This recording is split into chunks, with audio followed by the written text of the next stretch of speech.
open right now. And joining me to talk more about this eventful day is Thomas Hayes. He is the chairman and managing partner and member, well, actually managing member at Great Hill Capital. Good morning. Good morning, Trinity. Thanks for having me today.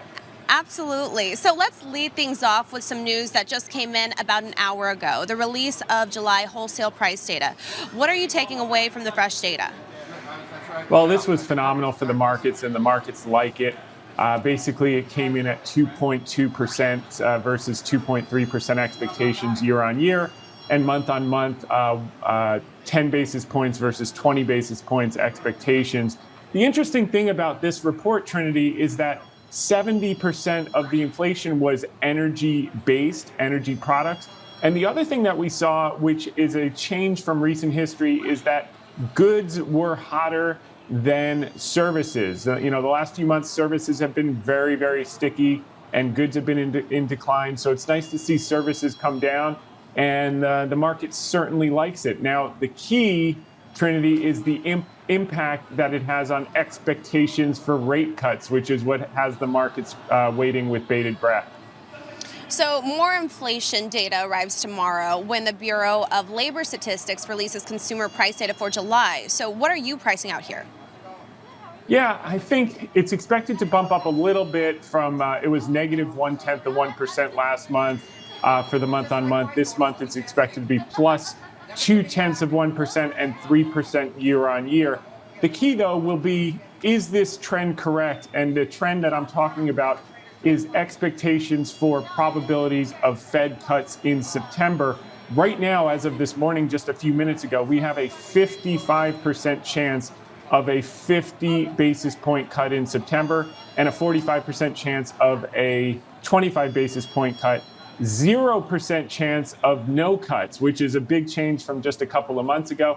And then as of December, because of these inflation numbers that came in this morning, we have a 100% chance of 75 basis points by December, and we have 78% chance of 100 basis points by December. And the market likes it. The market's up. They just want to see confirmation tomorrow. So if you see a little uncertainty midday, just know the market's waiting for CPI tomorrow, Trinity. Okay, and the CME FedWatch tool is forecasting 100% chance of rate cut next month. But it's also showing, yes, so it's also showing, though, a dead heat when it comes to traders expecting a 25 basis point cut or 50 basis point cut. So what do you believe that we'll see next month as this all goes down? Yeah, it's a coin flip. The key, more than whether it's 25 or 50, is that they get started, because they can always speed up or slow down. The market has been waiting with bated breath for the Fed to finally move. We're very, very restrictive, over 200 basis points above inflation. So they have to get started, and they have to adjust as they go along and see the data. So I think that's less important for equities than knowing that they're in the game and they're not going to be too rigid in being data dependent. They have to move before we hit 2%, because if they move by the time we hit 2%, we're already in deflation, and that's a much harder problem to solve. And from your vantage point, do you think that the Fed waited too long to begin cutting rates? Yes, but they'll get away with it. Well, I mean, that was just a short and sweet answer. Yeah. And we've go ahead. Go ahead. Yeah, they certainly waited too long, but they will get away with it so long as they move in September. They have the Jackson Hole meeting as an opportunity to convey some dovishness and to signal for September, which should hold things together until they finally start the cutting process. Just in the nick of time is really what it's going to come down to. And, we've also seen a lot of heightened amount of market volatility over the past week. So what are you advising investors to do in the near term amid a flurry of economic headlines? Yeah, so it's definitely created some bargain opportunities. I think we're going to hold up here into the first cut. We may see some volatility in the fall after that first cut and before the election. But on balance, look, earnings are strong, 10.8% year on year, with 78% of the companies reporting. That compares to analysts expected 8.9% earnings growth. To have 10.8% is really, really good for Q2. If you look at the GDP now, we're still growing at 2.9% GDP growth. Is a big deal.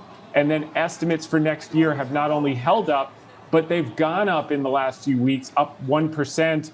since July 1st, still $279 for the S&P next year, which is 15.2% earnings growth. So Trinity, when people say the multiples are too high, just say compared to what? Because the earnings growth is going to be 15.2%. So provided the Fed does the right thing and starts that process just in the nick of time, I think we're going to hold up. I think we're going to do fine. And the one thing everyone's worried about, the consumer, don't bet against the consumer so long as they have a job. And so long as the Fed starts this cutting process, I think we're going to be able to hold the labor market together.